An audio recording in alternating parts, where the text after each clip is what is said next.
본 방송에서 제공하는 투자 정보는 투자 판단에 대한 조언입니다. 방송에서 제공하는 주식의 가치, 가격 상승 및 하락에 대해서는 방송사에서 보장하지 않습니다. 시장으로 보면 성장주에 대한 비중 확대도 기대됩니다. 시청자 여러분 안녕하십니까? 깊이 있는 인사이트로 여러분들의 투자를 잘 이끌겠습니다. 저는 강관우입니다.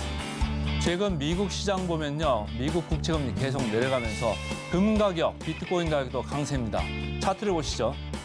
최근 10년물 국채금리입니다. 연일 내려가고 있고요. 이제는 4.2%도 하향해서 내려가고 있습니다.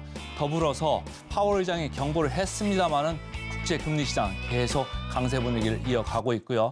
자, 국제 유가도 파란색으로 되어 있습니다만 연일 하락세입니다. 그다음 차트입니다.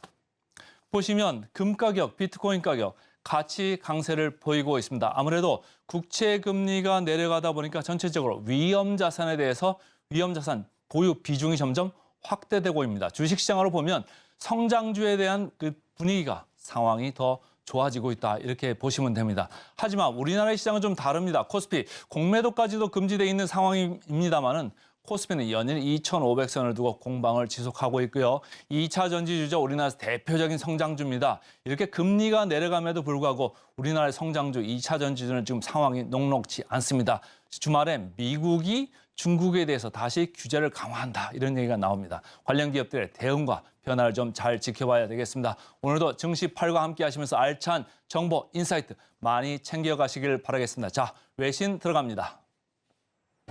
외신 브리핑 시작합니다. 어제 3대 지수 지난주 금요일장 기준으로 모두 3대 지수 모두 상승하면서 마감을 지었습니다. 지난주 금요일 12월의 첫 거래일이었습니다. 뉴욕 증시 모두 다 상승하면서 마감을 지었고요. 다우 지수는 지난해 1월 이후, S&P 500 지수는 지난해 3월 이후, 그리고 나스닥은 올해 7월 이후 각각 최고치를 경신하면서 기분 좋은 흐름을 보였습니다. 파월 의장의 발언이 오히려 호재로 작용을 하면서 지수 상승을 견인하는 모습이었는데요. 보다 자세한 사항은 뒤에서 짚어보도록 하겠습니다. 계속해서 시장 지표들 함께 살펴보시겠습니다. 먼저 유가부터 함께 보겠습니다. 74달러 선에서 장중 계속해서 하락폭을 키워가는 모습을 보였습니다. 산유국들의 자발적 감산에 대한 회의론이 지속되게 되면서 하락하며 마감을 지었고요. 오펙 플러스 회원국들은 220만 배럴 규모의 감산에 대해서 동의를 했습니다. 다만 기존의 사우디가 하루 100만 배럴씩 감산하던 이 목까지 포함을 하고 있는 것이기 때문에 실질적인 추가 감산 규모는 120만 배럴에 그치는 것으로 보입니다. 그리고 이번 감산은 자발적 감산으로 강제성이 없다라는 부분에 대해서 투자자들은 회의론이 계속해서 커지는 모습을 보였습니다. 이어서 기사들부터 함께 살펴보겠습니다. 첫 번째 CNBC 기사입니다.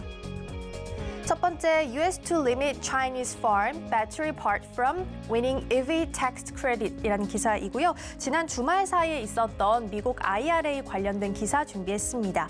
미국 정부가 IRA 세부 조항을 발표를 했습니다. 여기서 가장 주목해야 하는 부분은 해외 우려 기관 지침인데요. 현재 미국은 배터리 부품과 핵심 광물 원산지 요건을 충족하고 북미에서 최종 조립된 전기차를 대상으로 해서 최대 7,500달러의 세액 공제 혜택을 제공을 하고 있습니다. 그런데 이 혜택을 받으려면 배터리 부품은 2024년부터 그리고 핵심 광물은 2025년부터 해외 우려 기관에서 조달하면 안 된다라는 것이 골자입니다. 미국 정부는 해외 우려 집단에 중국과 러시아, 북한, 이란 정부의 이름을 올리게 됐는데요. 사실상 중국 내에 있는 기업으로부터 핵심 광물 등을 조달하게 되면 전기차 보조금 대상에서 제외하겠다라는 뜻입니다. 또 중국 기업이 미국이나 제3국 등 중국 밖에서 다른 회사와 합작 회사를 설립하게 되더라도 중국 정부와 관련된 지분이 25% 이상을 차지하게 된다면 이 역시 보조금 혜택에서 제외시키겠다라는 내용이 가장 큰 골자입니다. 지난 3월 발표됐던 미국 반도체법과 규정과는 다소 유사한 구조를 가지고 있는데요. 다만 더 상세히 기술되어 있기 때문에 다른 부분에 대해서는 조금 더 면밀히 살펴볼 필요가 있겠습니다. 우리 정부도 이와 관련해서 긴급 대책 회의를 진행을 했습니다. 다만 한국 기업들은 이미 미국 완성차 기업과 중장기 계약을 맺었고 또 현지 배터리셀 생산량의 50% 이상을 차지하고 있기 때문에 입지가 흔들릴 가능성은 크지 않을 것으로 내다보고 있습니다. 또 중장기적으로 본다면 중국산 배터리의 미국 시장 진출을 사실상 봉쇄하는 셈이기 때문에 호재로 작용할 가능성 또한 계속해서 높아지고 있고요. 특히 합작회사의 지분을 제한한 것 또한 CATL이나 비아디 등 중국 업체들이 글로벌 완성차 업체와 또 합작회사를 설립하는 데 막는 데 큰 역할을 할 것으로 보입니다. 해당 내용은 한 달여간의 의견 수렴을 거쳐서 최종적으로 확정이 되고요. 배터리 부품의 경우에는 2024년부터 그리고 핵심 광물의 경우에는 2025년부터 적용이 될 것으로 보입니다. 계속해서 두 번째 기사도 함께 살펴보도록 하겠습니다. Fed Chair Powers calls talk of cutting rates premature and says more hikes could happen 이라는 기사이고요. 우리 시간으로 토요일 오전 1시에 있었던 파월 의장의 발언과 관련한 기사를 살펴보도록 하겠습니다. 파월 의장은 미국 조지아주 애틀랜타의 스펠만 대학에서 열린 행사에서 통화 정책과 관련한 발언을 내놓았습니다. 한마디로 정리를 하자면 금리 인하 시점을 예측하기는 어렵다라는 내용이고요. 자세히 들여다보면 크게 두 가지입니다. 먼저 첫 번째는 우리가 충분히 긴축적인 기조를 달성했는지 결론 내리기는 아직 이르다라는 것과 만약 통화 정책을 긴축적으로 바꿔야 한다면 다시 금리 인상을 하겠다라는 내용입니다. 현재 시장에서 퍼지고 있는 금리 인상 종료 그리고 내년 상반기 인하 관측에 대해서 일침을 가한 것으로 보이는데요. 하지만 내용만 놓고 본다면 지난번에 있었던 기자회견과는 크게 다르지 않은 내용으로 볼 수 있겠습니다. 그러다 보니까 지수가 크게 빠지지 않았고요. 오히려 비둘기적이다라고 판단을 하면서 지수는 환호를 하는 모습이었습니다. 다우지수는 지난해 1월 이후 처음으로 36,000선을 돌파를 했고요. S&P 500 지수도 연중 최고치를 달성을 했습니다. 통화정책에 민감한 2년물 국채금리 역시 4.6% 아래로 떨어졌고요. 다만 파월 의장은 통화정책은 좀 시차를 두고 영향을 미친다면서 향후 나오는 데이터와 또 여러 위험 요소들을 좀 고려해서 회의를 통해 정책을 결정하겠다라고 이야기했습니다. 따라서 일단은 앞으로 나올 경제 지표들 그리고 특히 이번 주에 예정되어 있는 다양한 고용 지표들을 계속해서 좀 체크를 해보셔야 될 것 같고요. 이달 12일과 13일에 올해 마지막 FOMC를 개최할 예정입니다.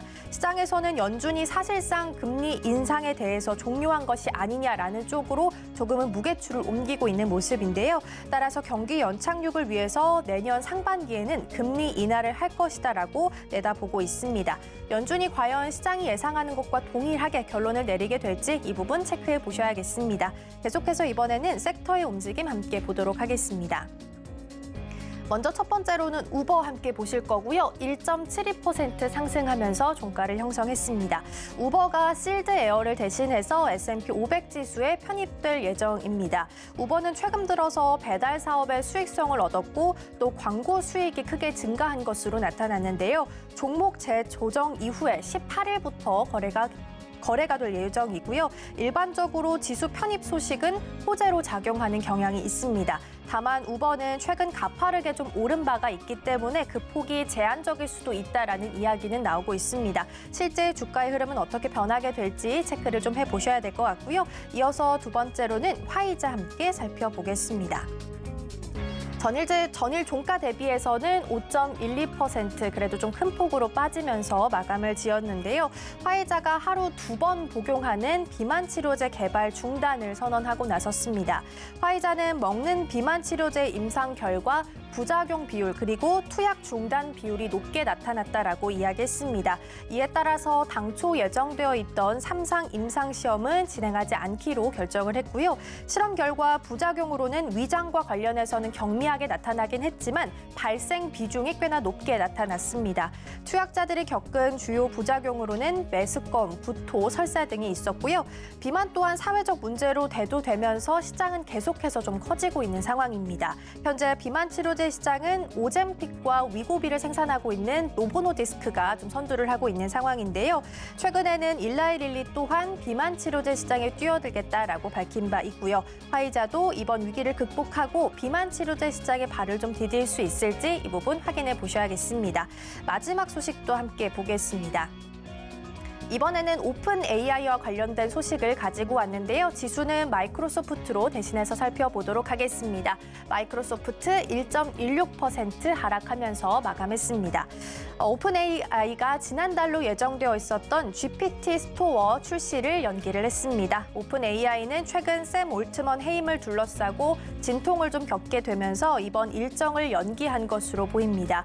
여기서 GPT 스토어는 스마트폰의 앱 스토어처럼 개발자들이 GPT를 기반으로 개발한 다양한 챗봇들을 거래를 할 수 있는 곳이다라고 볼 수 있겠고요. 개발자들은 자신이 만든 챗봇으로 수익을 창출할 수 있고 또 이용자들은 자신에게 맞는 챗봇을 골라서 사용할 수 있는 장점이 있습니다. 오픈 AI는 지난달 6일에 첫 개발자 컨퍼런스를 개최하면서 이를 처음 공개했고요. 큰 주목을 받은 바 있습니다.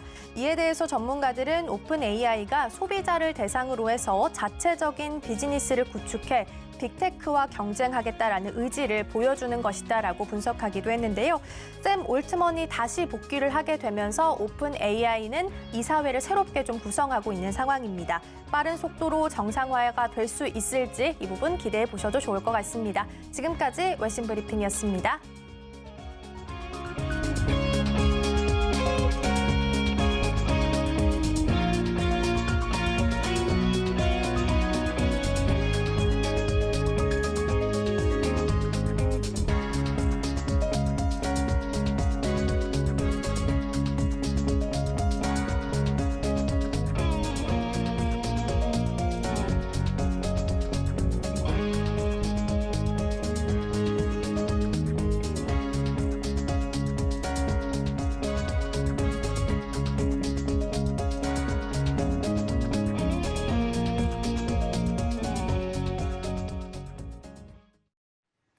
네, 서울경제TV 증시8 조간 브리핑 시간입니다. 서울경제신문에서 발행한 이슈 전해드리는데요. 첫 번째 소식부터 하나하나 짚어보겠습니다. 화면 살펴보시죠. 파월, 원했던 바 얻어 조기 금리 인하 기대감에 다우 최고점 눈앞에 두다. 네, 첫 번째 기사로 준비했습니다. 앞서서 외신에서도 이야기를 잠깐 나눴었는데 지난주 금요일자 뉴욕 증시 3대 지수 일제히 상승하면서 마감했습니다. 제롬 파월 미 연준 의장 사실상 이번 긴축 주기에서 금리 인상은 끝났다라는 신호를 보내왔는데요. 금융시장은 12월 동결이 기정사실화됐다라는 가능성과 내년 3월 조기 금리 인하에 무게를 두고 있습니다. 그 때문인지 계속해서 3대 지수 역시도 연고점을 갈아치우면서 상승세를 가파르게 보여주고 있고요. 미국 CPI 살펴보시면 2023년 7월부터 좀 8월까지는 가파르게 상승했었지만 다시 가을이 되고 나서부터 둔화하는 분위기가 연출되고 있습니다. 이 선물 시장의 미국 기준금리 전망 역시도 계속해서 낮춰져 가고 있는 분위기인데요. 현재 시점에서 추가 금리 인상이 불필요하다라는 쪽에 힘이 실린 발언으로 금융시장은 풀이하고 있습니다. 월스트리트 저널은 여태까지 연준이 내놓은 가장 강력한 금리 인상 종료 신호다라고 또 평가하고 있고요. 미국 10월 근원 CPI 그리고 PCI 상승률은 3.5%에 그쳤습니다. 2021년 6월 이후 2년 반 만에 가장 낮은 수치를 기록하면서 앞으로 계속해서 좀 둔화의 기정사실화가 좀 무게추가 실려지는 분위기입니다. 네, 11월 금리 우선은 11월 글로벌 주식시장 연말 랠리에 대한 긍정적인 신호탄이 될 수 있을 것으로 보여지고요. 각국의 인플레이션 둔화를 보여주는 경제 지표들 역시 좋은 쪽으로 나와지고 있습니다. 기존금리 인상 사이클이 마침내 종료됐다라는 기대감과 함께 우리 지수 역시도 상승 탄력을 받을 수 있을 것으로 기대가 되는데요. 하지만 일각에서는 위험자산 투기 우려도 제기되고 있습니다. 제닛 옐런 미 장관 역시도 추가 긴축이 필요 없을 것이다라는 말을 추가적으로 하면서 지수 탄력도가 더 높아지고 있는 상황입니다. 이 회사채 시장도 한 달 새에 170억 불이 유입되고 있는데요. MSCI 전 세계 국가 지수 추이를 살펴보시면 12월 1일 기준 47개국 증시 종합지수인 이 모건 스탠리 캐피털 인터내셔널 전 세계 국가지수 지금 11월 한 달 만에 거의 3년 만에 가장 큰 폭의 상승률을 보여주면서 8% 이상 껑충 뛰었습니다. 뉴욕 3대 지수 역시 11월 상승률이 굉장히 큰 폭으로 기록이 되고 있고요. 미국, 유로존 금리 정점을 찍은 것으로 확인하면서 내년 상반기에는 금리를 인하할 것이다라는 곳에 베팅을 하고 있습니다. 이뿐만 아니라 앞으로도 계속해서 이 성장주 쪽으로도 좀 투자하면 좋겠다라는 그런 리포트도 계속해서 나오고 있는데요. PC 가격 지수, 연준이 굉장히 중요하게 살펴보는 물가 지표 중 하나입니다. 상승률이 이 정도로 낮아진 것은 2021년 3월 이후에 처음 있는 일이라고 하고요. 근원 PCE가 가격 지수도 전년 동월 대비해서 3.5% 오른 데 그쳤습니다.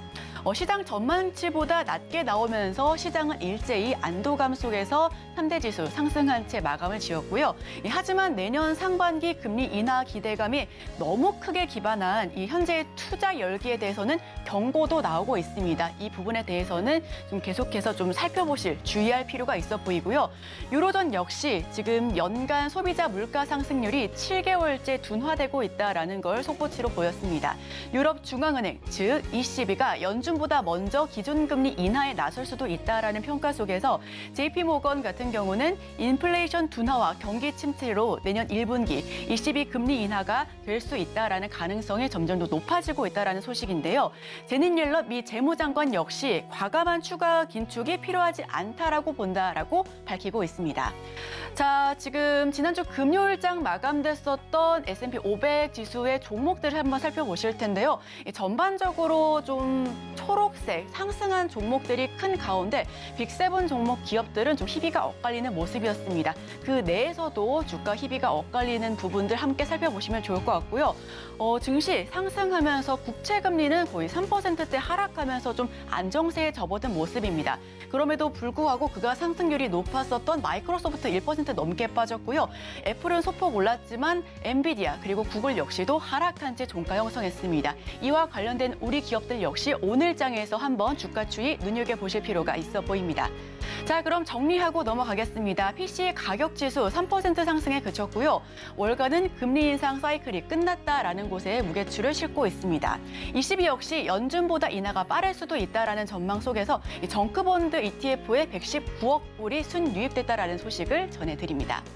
자, 두 번째 소식입니다. 오펙 감산에 미국은 증산, 원유 생산량 조절, 신경전 두 번째 소식으로 전해드립니다. 지난주 금요일장 우리 정유주 관련해서도 살짝 이야기를 언급하고 나갈 텐데요. 석유 수출국 기구 오펙과 오펙 플러스 지난 30일 장관 회의를 열었습니다. 내년 1분기 하루 220만 배럴 규모의 자발적 감산에 합의했다는데요. 여기서 중요한 포인트는 자발적 감산입니다. 사우디아라비아는 기존과 같이 100만 배럴을 감산하겠다. 그리고 러시아는 감산 규모를 현행 30만 배럴에서 50만 배럴로 확대하겠다라고 했는데 도대체 여기서 무엇이 문제가 됐길래 오히려 유가가 떨어지고 우리나라 국내 주식 역시도 이 정유와 관련된 종목들이 하락세가 굉장히 깊었을까요? 네, 살펴보시면 감산 소식에도 유가가 하락했다. 오펙 플러스 감산 합의에 실망했기 때문입니다. 시장은 핵심은 의무적인 감산이고 자발적인 감산은 의미가 없다라고 판단하고 있는데요.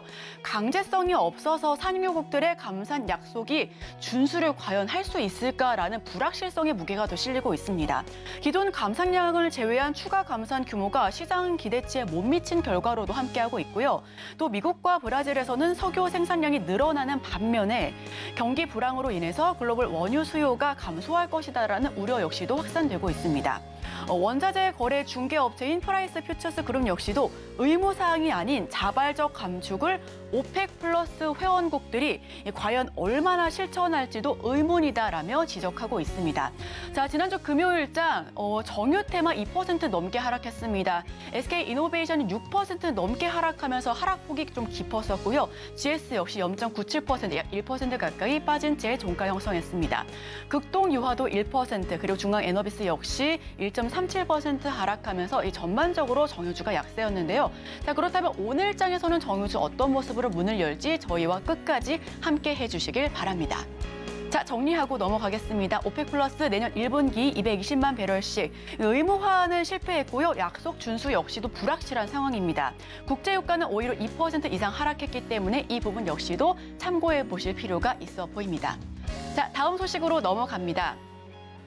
방대한 보조금의 파격적인 세금 혜택, 글로벌 기업이 잇따라 둥지를 틀다 지금 미중 무역 갈등이 아직까지도 좀 확산되고 있는 분위기죠. 여기에 우회해서 인도가 급부상하고 있습니다. 글로벌 첨단 산업 패권 전쟁이 격화되고 있는 가운데 포스트 차이나로 주목받으면서 인도가 부상하고 있는데요. 전 세계 기업들의 투자를 빨아들이고 있다라고 합니다. 조만간 영국을 추월할 것으로 보여지고요. 그 이후에는 일본, 독일 역시도 가파르게 따라잡을 것으로 보여지고 있는 일본 시장입니다.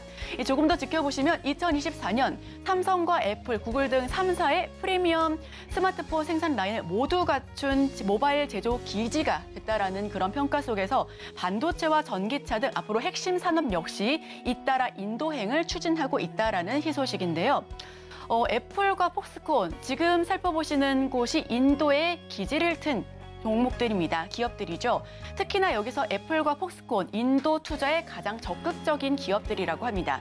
테슬라 역시 2년 내에 20억 달러의 초기 투자로 인도 전기차 공장을 건설하겠다라는 계약을 이미 마무리를 했고요. AMD 역시 인도의 대규모 디자인 센터를 설립한 이후에 향후 5년간 4억 달러를 투자하겠다라는 의지를 내비쳤습니다. 마이크론 역시 8억 달러를 들여서 반도체 조립 테스트 시설 건설할 예정이고요. 월마트, 중국 의존도를 줄이기 위해서 앞으로 인도에서 수입을 늘리겠다라는 소식 역시도 전해왔습니다. 그 배경은 미중 갈등입니다. 이 미중 갈등을 틈타서 제조업 생태계를 자국 중심으로 끌어오려는 그런 모습인데요. 나렌드라 모디 정부의 전폭적인 기업 역시도 지원책으로 부상하고 있습니다. 세계 1위 인구 대국의 거대한 내수 시장과 함께 값싼 노동력, 견조한 중장기적인 성장세 역시 강점으로 부각받고 있고요. 서방의 대중국 규제 강화에 대응해 안정적인 공급망을 확보하려는 기업들 역시 앞다퉈서 인도에 몰려들고 있습니다. 인도의 세계 공장 역시 가속도가 붙을 것으로 보여지고요. 특히 그렇다라면 우리나라와 인도의 관계는 어떨까라는 부분을 참고했을 때 인도 사람들은 한국 브랜드를 굉장히 사랑한다라고 합니다. 한국 브랜드를 사용한다라는 것은 자신의 계급과 부를 상징하는 아이템으로 구상하고 있는데요. 지금 14억만 명이 넘는 세계 1위 인구 인도에서 한국과 한국 브랜드의 팬덤이 강력하게 발생하고 있습니다. 그중에서 LG와 삼성의 제품들이 크게 인기를 몰면서 앞으로도 LG와 삼성 종목 역시도 함께 지켜보면 좋으실 것 같고요. 해당 부분 역시도 저희 증시8, 증시9와 함께 이어서 진행을 한번 해보도록 하겠습니다. 자, 저희가 준비한 소식은 여기까지입니다. 계속해서 저희 증시8 오늘의 일면을 통해서 이번에는 전문가 의견까지도 한번 덧붙여서 들어보겠습니다. 저희와 끝까지 함께 하시죠.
네, 개인 투자자가 아닌 전문가는 장 시작 전 뉴스를 볼 때 어떤 부분에 초점을 맞출까요? 오늘의 일면 헤드라인입니다. 코스피 한 달가 11% 상승, 숨고르기 장세 전망. 헤드라인 풀어주실 분이죠. 인사이트K 배종찬 소장 함께합니다. 어서 오세요. 안녕하십니까? 네, 소장님 우선 지난주 금요일장 기준으로는 뉴욕 증시 3대 지수 모두 강보합권으로 마무리했습니다. 네. 자, 그렇다면 12월 우리 증시는 어떤 모습으로 마무리를 할까요? 그렇죠. 한 달 새 코스피가 11% 상승을 했습니다. 그 이야기는 이제 연말에 뭐 산타랠리 기대감도 있습니다만 조금 숨고르기 장세도 있을 것이다. 하지만 개인 투자자들이 중요한 것은 뭐 내년에 4월쯤이 됐든 5월쯤이 됐든 금리가 내릴 가능성도 있다. 여러 가지 또 희망 섞인 전망도 있습니다. 하지만 더 중요한 것은 어떤 부분들을 우리가 투자 포트폴리오에 담을지를 판단하는 거, 이게 더 중요하다라는 말씀을 드리겠고요. 일단 그런 차원에서는 지금 순환매가 또 이어질 수도 있다. 좀 숨고르기 장세 가능성도 있기 때문에, 또 하나가 한 5주간 이렇게 코스피도 상승을 하고 코스닥도 상승을 했어요. 그런 흐름들을 본다 그러면 꾸준히 지금 올라가는 이런 추세에서 우리가 증시가 올라갔던 배경들을 좀 이해를 해볼 필요가 있을 것 같아요. 그랬던 이유는 미국의 채권과 금리일 것이다. 채권은 당장에 나타났던 현상입니다. 채권 금리가 하향 좀 안정세를 보였고요. 실제로 그랬죠. 그 다음에 이제 기대 심리는 어떤 거냐면 파월 연준 의장의 발언도 있지만 내년에는 미국 대선도 있고, 제가 그런 말씀드렸습니다. 내년에는 미국 경제가 반드시 좋아야 돼요. 네. 누구한테? 미국과 미국 국민들에게도 그렇지만 바이든 대통령에게. 안 그러면 재선 안 됩니다. 불발됩니다. 그래서 그런 여러 가지 사항들을 고려한다 그러면 내년 경제는 반드시 좋아야 되는데, 그렇다면 우리가 미국 경제를 봤을 때 당분간 뭐 나쁠 것 같지가 않아요. 일단 6일에는 자 앞으로 이제 발표가 될 그런 지표들입니다. 미국 고용정보업체 오토매틱 데이터 프로세싱이 공개하는 11월 미국 비농업 부문 고용이 이제 발표될 것이고요. 8일에는 11월 미국 이제 실업률이 발표가 될 텐데, 대체적으로 이제 고용 지표와 관련된 그런 통화 정책에도 영향을 줄 수 있는 내용들이죠. 제가 왜 이런 말씀드리냐면, 실제 고용에 지금 굉장히 눈여겨보고 있는 한 사람이 누구냐 하면 미국 정부에서는 제닛 옐런 재무장관이에요. 근데 옐런 재무장관이 어디 출신입니까? 연준 의장 출신이죠. 그러니까 통화 정책과 긴밀히 관련돼 있다, 이런 부분들을 여러분들이 보실 텐데, 자, 또 오는 7일에는 중국 수출입 동향 지표도 이제 발표가 되겠습니다. 여러분들이 뭐가 중요하냐면, 항상 투자를 할 때 이건 우리가 주식 분야라든지 채권 분야라든지 뭐 선물이 됐든 오랫동안 이 분야의 전문가들도 꿈틀거리고 있는 것을 노래라는 것은 주식 시장의 공식이죠. 자, 가만히 보시면은 우리가 이 코스피와 코스닥도 움직이는데 어디가 많이 꿈틀꿈틀거렸냐? 업종별로 보면 역시 조선이나 반도체 쪽이더라. 뭐 철강도 있겠지만요. 그다음에 스타일별 주가 등장률을 보면은 성장 쪽이죠. 그러니까 결국 성장주 쪽과 대형주, 그다음에 가치주 쪽이 더 꿈틀꿈틀꿈틀꾸덩 요동을 치더라. 이게 우리가 앞으로 눈여겨 지켜봐야 되는 중요한 부분이 될 겁니다. 네, 화면을 살펴보니까 꿈틀꿈틀댔던 그 섹터들 가운데 내년이 조금 더 좋을 것이다라는 보고서가 나왔었던 섹터 역시 위주로 상승세를 보여줬고요. 다만 제가 여기서 좀 의아한 거는 12월 연말로 갈수록 더욱 좋아질 것이다 했었던 배당주는 조금 부진하다, 이런 생각이 듭니다. 그렇죠. 자, 그럼 투자 포인트는 어디서 좀 잡아보면 좋을까요? 그렇습니다. 요약해서 말씀을 드려야 될 것 같은데, 그래서 저도 배당주는 오늘 설명을 안 드립니다. 네. 자, 여러분들이 들어봤음직한 실적 뛸 기업들은 결국 최근에 우리가 주가 하면은 전문가들의 이야기, 또 일반인들의 이야기, 빅데이터 상으로도 나오는 표현들입니다. HBM, 고대역폭, 또 메모리죠, 그죠? 강대역폭 메모리, 그리고 그래픽 처리 장치, GPU, 그다음에 신경망 처리 장치, 뭡니까? 뉴럴, NPU죠. NPU. 그러니까 이런 것과 관련된 종목 쪽을 우리가 볼 수밖에 없다. 말 그대로 시스템 반도체 관련 테마가 부상을 한다. 그래서 일단 우리가 눈여겨봐야 되는 부분은 바로 AI 반도체 쪽입니다. 그래서 AI 반도체 이따가 이제 소개를 해드릴 테니까 온 디바이스 AI가, 그러니까 이거는 인터넷과 연결되지 않고도 챗 GPT 같은 신경망 기능을 발휘할 수 있는 그런 이제 반도체죠. 그래서 NPU 칩 매출이 증가될 수밖에 없다. 그런 말씀을 드렸고, 내년도 이제 갤럭시 신 모델입니다. 24에는 자체 생성형 AI 가우스가 이제 탑재돼서 출시될 것이다. 이렇게 얘기가 나오는 건 온 디바이스 AI 관련주 쪽에서 화면에도 지금 보고 계시면 여러분들이 눈여겨 보실 필요가 반드시 있다는 말씀. 그다음에 로봇입니다. 이건 뭐 투산 로보틱스 우리 시간을 통해서 제가 종목으로 소개를 해드렸어요. 네. 나가도 전부 너무 잘 나가죠. 그 레인보우 로보틱스까지 볼 필요가 있다는 걸 말씀을 드렸고, 그 다음에 중국 이야기하면서 제가 자율주행 이야기 드렸어요. 미중 충돌 관점에서 중국이 앞으로 필요한 기술이 자율주행인데 이 기술에 관련된 부분을 자율주행 반도체 또 관련된 부분을 가지고 있는 나라가 대한민국이다. 그래서 우리가 이 상황에서 미중 충돌을 하고 있더라도 수혜를 볼 수 있는 종목이 자율주행 관련주다라는 걸 여러 차례 말씀을 드린 바가 있고요. 그다음에 모바일 게임입니다. 요즘 조금씩 좋아지고 있죠. 중국도 한국과의 관계가 크게 나빠지면 안 되겠다. 그럼 판호나 이런 부분 허가를 준다는 거죠. 얘기가 나오기 때문에 우리 시간을 통해서도 소개해드렸던 뭐 위메이드도 있고요. 또 카카오 게임즈도 있고 크래프톤에 특히 이제 주목을 해보시고 상장될 때는 뭐 왜 이렇게 주가가 비싸 이런 말들이 많았지만 그럼에도 불구하고 경쟁력 있는 브랜드가 또 크래프톤이라는 거. 그다음에 엔터주인데 이따가도 말씀드리겠지만 지난번 청룡 영화상 보고 놀라셨을 거예요. 누구한테? 박진영 씨. 그렇죠. 네. 저하고 헤어스타일 좀 비슷한가요? 소장님께서 훨씬 멋있으십니다. 저하고 동갑이고 같은 대학 친구예요. 네. 그래서 이 JYP가 여러분들 상당히 주목을 하는 건 뭐냐면 그런 저돌성과 가감성이 있다. 그런 부분에서 지금 표를 잠깐 보시죠. 물론 이건 11월 14일 기준인데 제가 JYP를 엔터주로 말씀드렸던 것이 물론 금융주는 제외된 겁니다. 보시면은 네 번째에 JYP가 올라가 있어요. 그 말씀 뭐냐면 우리가 뭐 SM도 있고 하이브도 있고 여러 개가 있지만 지금 하이브만 해도 지금 멤버들의 BTS의 또 군입대 부담이 있죠. 근데 스테이키즈를 비롯해서 여러 가지 부담을 좀 해지해가면서 이 수익 사업을 또 이 지적재산까지 연결해가는 것이 JYP다. 그 헤어스타일을 꼭 염두에 두시라는 말씀을 드려야 될 것 같고요. 네. 자, 시간 관계상 바로 넘어가면은 그다음 또 짧게 그냥 설명드리겠습니다. 왜 그러냐면 많은 분들이 주목하지 않고 있는데 또 하나 우리가 좀 주목을 해야 될 게 스마트 건강검진 시스템이에요. 지난주에 비대면 관련한 그러니까요. 이슈도 있었잖아요. 그러니까 이제 이게 이제 EMR인데 우리가 이 부분을 상당히 좀 간과하고 있습니다. 왜냐하면 어떤 우리가 일렉트릭 메디컬 레코드 이 분야가 점점 확대될 수밖에 없다. 왜 건강 챙겨야 되죠? 앞으로 이런 부분들 더 중요해집니다.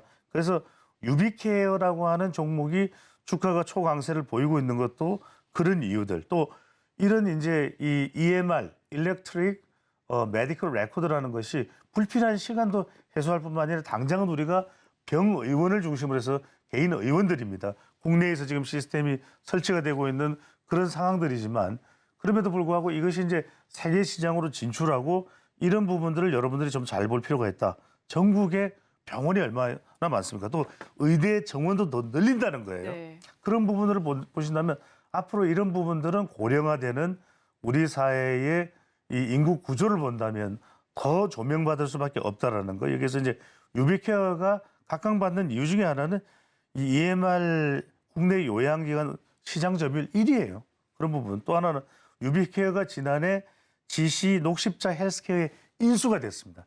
이런 일들이 앞으로 계속 일어날 겁니다. 그러니까 이 시장 자체는 생각보다 조 단위대의 이 시장은 아닙니다. 수천억 단위의 시장이긴 한데 그래서 우리가 그런 점에 주목을 해보시면서 하지만 이쪽에 앞으로 인수합병을 통해서 더 큰 합종 연행이 이루어질 수 있다.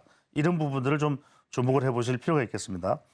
자, 줄여서 설명드리면 EMR 시장 규모는 의원 한국당 연간 이제 100만 원 이내로 잡으면은 대략 2천억, 3천억인데 100만 원 이상일 거예요. 그래서 실제 시장은 우리가 예상하는 것보다 더 큰 이제 4천억에서 한 5천억대 시장이 될 수 있다. 또 실제 이제 이게 세계 시장이나 아시아 시장까지 진출하면 훨씬 더 규모가 커질 수 있고요. 대표적인 게 유비케어를 소개해드렸던 이유는 왜 우리가 지금 잘 들어보지 않았던 이 기업들이 조명을 받고 있다는 데 주목을 할 필요가 있습니다. 자, EMR 의원급 EMR 시장 점유율 1위가 오늘 집중적으로 소개를 해드리는 유비케어가 있고요. 또 우리가 익숙한 이름의 비트컴퓨터가 2위입니다. 그다음에 포인트닉스, 그다음에 이지헬스케어 이런 부분에 여러분들이 좀 주목을 해보실 필요가 있겠습니다. 네, 소장님께서 앞서서 하나 설명을 해주셨습니다. 지금 HBM, AI 반도체, 온디바이스 AI, 로봇, 자율주행, 지금 게임, 엔터 전반적으로 말씀을 해주셨는데 그 포인트가 바로 내년 금리 인하의 수혜를 받을 수 있는 고성장 섹터들, 그중에서도 좀 실적이 밑받침되어 있는 그런 부분들 조금 더 살펴보시면 좋을 것 같은데요. 그렇다면 이 가운데 우리 소장님의 최선호주는 네. 어떤 종목일까요? 종목 이야기 오늘 들어볼게요. 소개해드릴 내용이 많은데 시간상 네. 두 종목입니다. 하나는 칩스 앤 미디어. 네. 좋은 예, 종목이죠. 칩스 앤 PC 아닙니다. 아침부터 네. 시작하시는데 칩스 앤 감사합니다. 미디어인데 GPU에 여전히 우리 GPU 시대에서도 시대에 살고 있지만 그래픽 그죠. 근데 이보다도 10배 처리 속도가 빠른 게 이른바 신경망 처리 장치인 프로세싱 유니트인 NPU예요. NPU 쪽으로 가고 있는데 이 간판 기업이 어떤 곳이냐? 바로 이 칩스 앤 미디어입니다. 그러니까 AI 시대에 최적화된 AI 반도체를 만들어내고 있다. 그래서 칩스 앤 미디어가 개발을 완료한 영상 특화 NPU가 이 저화질 영상을 고화질 영상으로 업스케일링 해주는 그런 슈퍼 레졸루션 해결을 해준다는 거죠. 영상을 더 좋게 만들어주는 그런 기능도 가지고 있는 것이고요. 그다음에 타사가 개발한 NPU보다 성능은 좋은데 사이즈는 작아요. 그러니까 훨씬 더 가성비가 있다는 것이고 그다음에 챗GPT 시대에 문자 중심으로 글로벌 데이터를 분석하고 있지만 이제는 동영상입니다. 실제로 그래요. 이제 우리가 태어나자마자 접하는 것이 이제는 글자가 아니라 바로 영상이다. 뭐 유튜브가 됐든 우리 서울경제 TV가 됐든요. 바로 이런 내용이라는데 더 주목을 해보신다면 이 칩스 앤 미디어에 더 주목하게 되는데 차트를 바라보시죠. 자, 물론 2016년이긴 합니다만 한참 동안을 헤매던 이 기업이 NPU라는 것을 개발해내고 상대적인 기술적 우위에 서면서 지금 최고 가격인 저 가격대에 올라가 있습니다. 그런데 그도 말씀드리자면 우리가 에코프로나 이런 종목들이 2차 전지 나왔을 때 더 올라가 여러분들 에코프로가 처음에 상장됐을 때가 얼마? 45,000원이었어요. 그 말씀을 드리지 않을 수 없을 거고 그만큼 칩스 앤 미디어라는 이 NPU에 앞서 나가고 있는 주자를 눈여겨보실 필요가 있을 것 같고요. 또 한 종목은 여러분들이 많이 안 들어봤을 텐데 KC텍입니다. KC텍. 네, KC텍이니까 혹시 차질이 없도록 여러분들이 이름을 좀 기억해 두시면 좋겠는데 KC텍인데 이 지금 HBM 고대역폭, 광대역폭 메모리와 관련된 종목들은 여러 개가 있습니다. 그런 종목들 중에서도 KC엔텍의 이 주목을 하는 이유가 뭐냐면 고성능 HBM 반도체 수요는 이제 계속 급증하고 있습니다. 조금 피로감도 있기는 해요.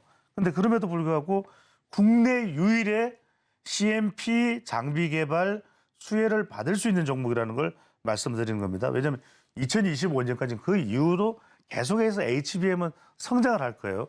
고대역폭, 강대역폭 메모리 쪽은. 근데 왜 제가 여기에 주목을 하라는 말씀을 드리냐면 일단 고대역폭 이 메모리의 구조 자체가 여러 개의 이 웨이프를 겹쳐 놓은 것이라는 말씀드렸죠. 그래야 이제 더 용량이 커지는 그 기능을 할 수 있는데 여기에 잘 다듬어야 돼요. 그래야 쌓고 하는 그 접촉면이 정말 제대로 구리와 구리가 닿아서 기능적인 그 역할을 할 수가 있는데 그때 그것을 연마해 주는 기능이 CMP라고 말씀드렸죠. C가 화학적, 케미컬, M, 미케니컬. 그 연마 기능에 있어서 넘버 원입니다.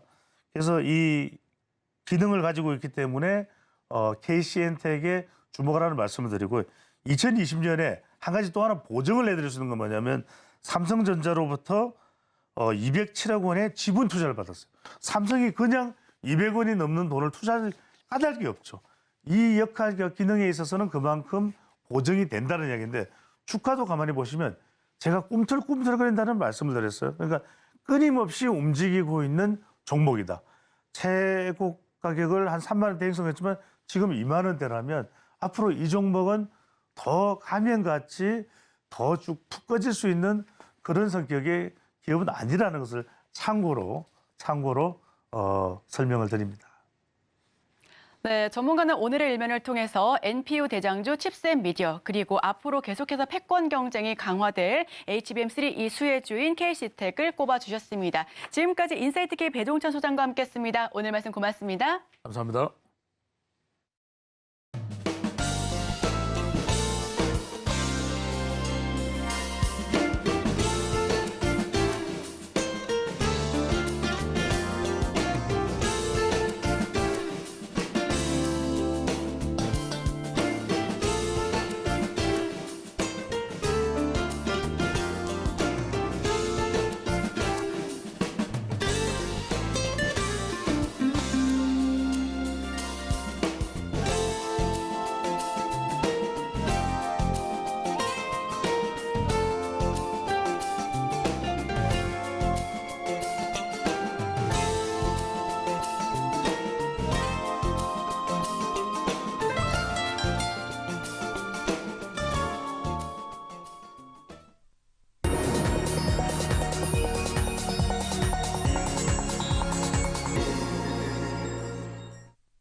월요일 아침 8시 반입니다. 매일 아침 8시 반 저희 서울경제TV에서 센티멘탈 대 펀더멘탈 매일같이 두 종목 말씀드리고 있습니다. 최근에 성적이 좋지요.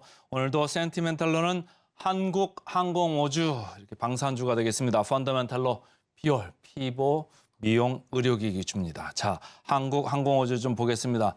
최근에 차트를 보시면 아시겠습니다만은 한화에어로스페이스, 한화 시스템 여기에 관심들이 아주 많습니다. 저희가 이제 방송을 해보면 아는데요. 여기에 대해서 관심들이 많고 관심이 많은 이유는 뭐 당연히 주가가 좋으니까 그러겠죠. 빨간 줄로 저희가 표시를 했습니다만은 계속 저희가 반복해서 언급했던 이런 주식이 되겠습니다. 한화 에어로스페이스 최근에 계속 좋게 보고 있다. 한화 시스템도 최근에 같이 좋아졌습니다. 그래서 방산주에 있어서는 한화 계열사 주식들이 뭐 대장주 역할을 하고 있다 이런 얘기예요. 그런데 이 두 개 회사에서도 서로 갈리죠. 한화 에어로스페이스는 조금 저평가된 쪽에 속해 있고 한화 시스템은 좀 고평가된 쪽에 속해 있어요. 그러니까 제가 센티멘탈, 펀더멘탈 이렇게 가져올 때도 하나는 센티멘탈로 가져오고 하나는 펀더멘탈로 가져옵니다. 그래서 펀더멘탈로 가져오는 건 한화 에어로스페이스고 센티는 한화 시스템 이렇게 가져오고 있습니다. 둘 간의 밸류에이션 차이가 그 정도로 이따가 또 보시겠습니다. 그런데 한국항공우주는 말이 녹색으로 제가 표시를 해놨거든요. 여기 보시면 아주 지지부진하죠. 주가가 아주 재미가 하나도 없습니다. 그런데 금요일 날 잠깐 고개를 들었어요. 뭐 이 한국항공우주만 올라온 게 아니고 다른 방산주들이 올라가는데 다른 것들은 이제 너무 올라가다 보니까 여기도 이제 좀 고개 좀 들려고 하는 거죠. 그래서 제 레이더에 걸렸다 이렇게 보시면 되고 그래서 제가 제목을 후발주가 선도주를 따라갈까 이렇게 좀 적어봤습니다. 그래서 분위기 있는 센티멘탈 주식으로 좀 가져온 겁니다. 한화투자증권이죠. 도약을 준비하는 해가 24년은 도약을 준비하는 건데 25년에 도약을 하겠다는 거예요. 그래서 24년에는 뭐 실적으로 봤을 때는 그렇게 좋은 실적은 기대하기 어렵다 이런 얘기예요. 그러니까 OP 마진, 영업이익률도 6% 정도에 불과하고 이제 인도를 하는 것들이 금년에 좀 많이 하는데 내년에 좀 줄어들 거다 이런 얘기예요. 그래서 그렇게 되면은 진행 기준으로 매출을 인식을 하고 이익도 인식을 합니다. 그래서 내년에는 실적이 그렇게 늘어나는 실적은 아니다. 그런데 24년은 그렇지만 25년도부터는 좋은 해가 나타날 거다 이런 얘기를 하는 거예요. 그래서 전체적으로 공급망 안정화도 돼 있고 또 기체 부품 매출도 올라갈 거다. 이제 민간 항공 쪽에서 얘기하는 거죠. 그동안은 뭐 그 공급망이 조금 어수선해가지고 이게 조달이 잘 안 됐었는데 이쪽에서도 기체 부분이 잘 되고 FA-52죠 경공격기 이쪽도 이제 앞으로 협상이 잘 될 거고 또 그 파이터 이쪽도 될 거다. 그렇다고 보면 25년도부터는 수주가 좀 나오면서 뭔가 좀 돌아서는 그런 수출 프로젝트가 많이 나올 거다. 이렇게 보고 있습니다.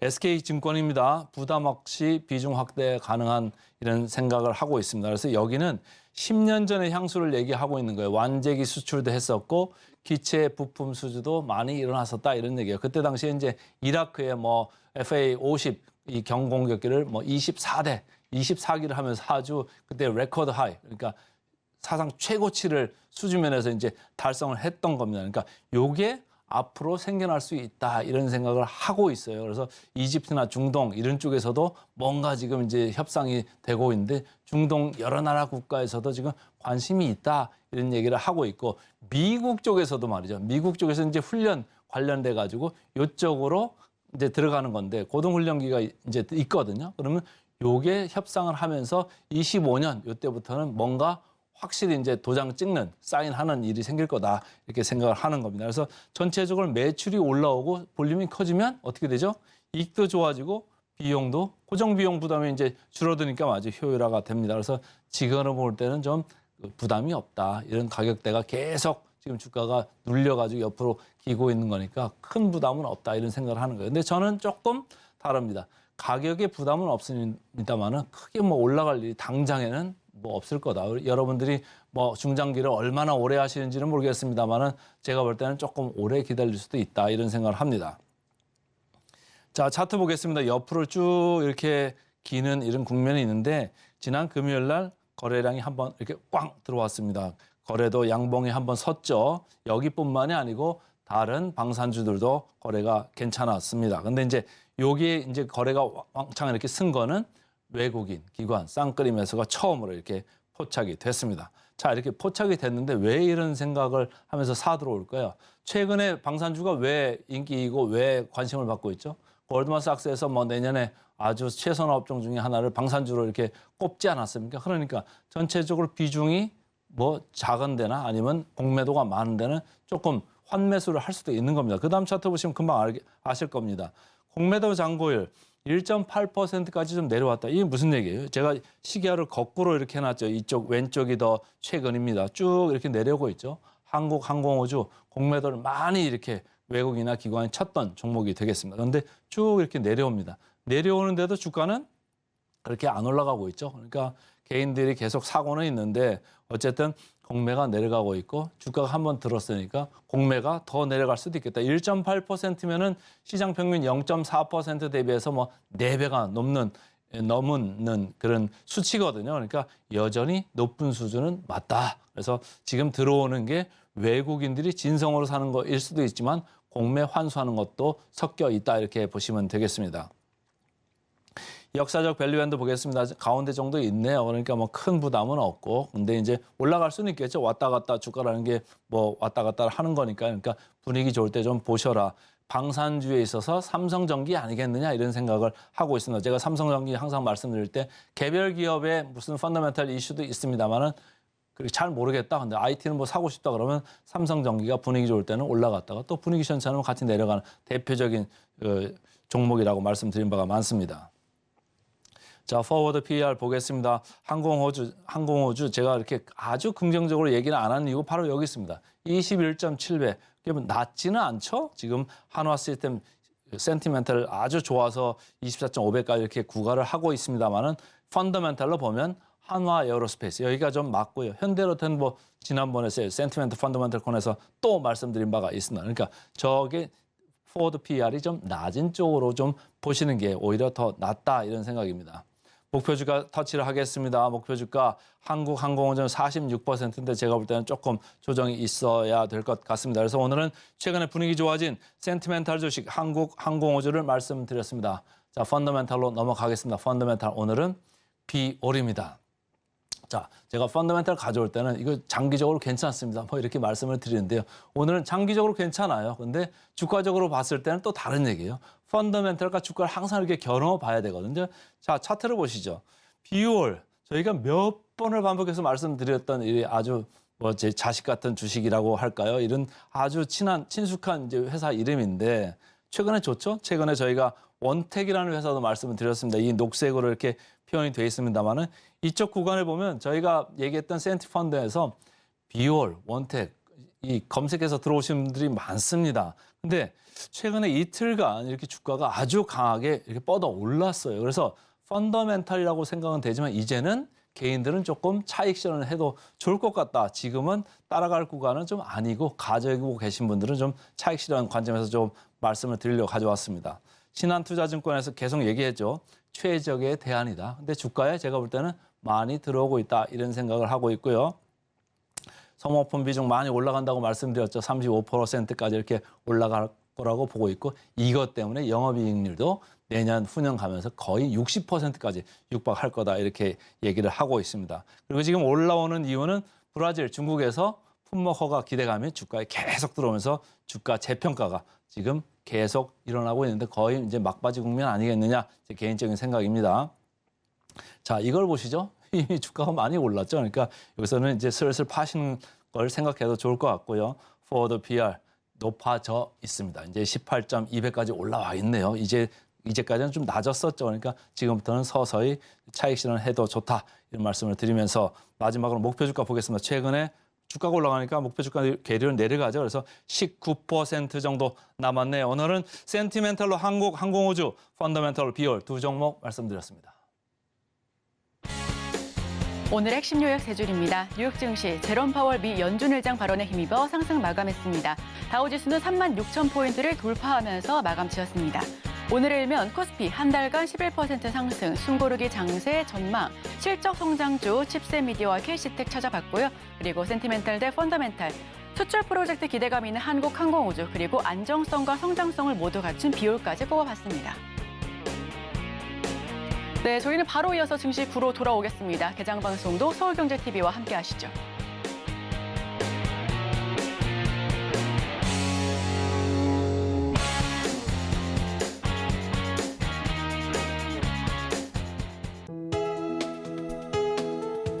본 방송에서 제공하는 투자 정보는 투자 판단에 대한 조언입니다. 방송에서 제공하는 주식의 가치, 가격 상승 및 하락에 대해서는 방송사에서 보장하지 않습니다.